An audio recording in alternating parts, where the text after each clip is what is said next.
লাহাদিনী শক্তিকে প্রধান বলার একটি কারণ আছে। ধরুন, আপনার অনেকগুলি শক্তি আছে। লাঠি ধরার শক্তি আছে, অপরকে মারবার শক্তি আছে, আবার সুমধুর গান করবার শক্তি আছে।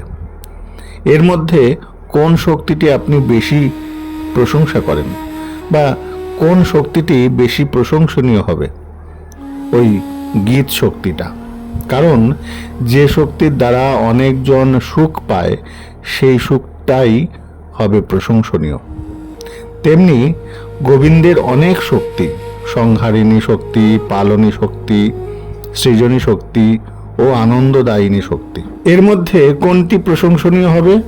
যে শক্তির দ্বারা ভগবান অতুলনীয় নিজানন্দ, কৃষ্ণানন্দ উপলব্ধি করেন ও জগৎকে উপলব্ধি করান, সেই শক্তি। যে রূপের এক কণ ডুবায় যে ত্রিভুবন, সর্বপ্রাণী করে আকর্ষণ, তার নাম লাহাদিনী শক্তি। আহ্লাদিনী শক্তি সর্বোত্তমা, সর্বশক্তি, বরীয়সী, মহাশক্তি। তন্ত্রে বলা আছে, লাহাদিনী ইয়া মহাশক্তি সর্বশক্তি বরীয়সী সা এব রাধা। আহ্লাদিনী শক্তি হলো রাধা। এটা কিন্তু মোটামুটি বলা হলো, ঠিকঠাক বলা হলো না।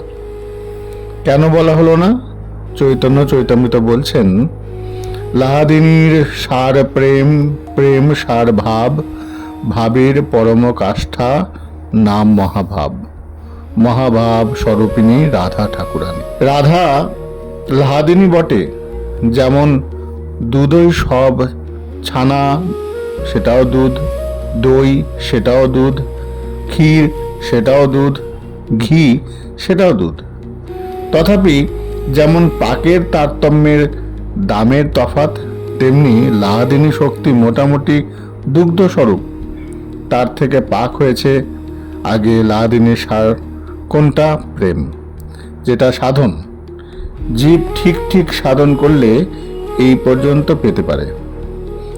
এই প্রেমের পরে আবার যদি ওর থেকে সার বার করতে হয়, তাহলে নাম, স্নেহ, তার সার মান, তার সার প্রণয়, তার সার রাগ, তার সার অনুরাগ, তার সার ভাব, তার সার মহাভাব।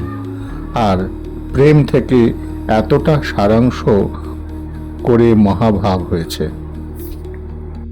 আর সেটাই হলো গোপী স্বরূপ, গোপীর উপাদান। জয় গৌর, জয় নিতাই।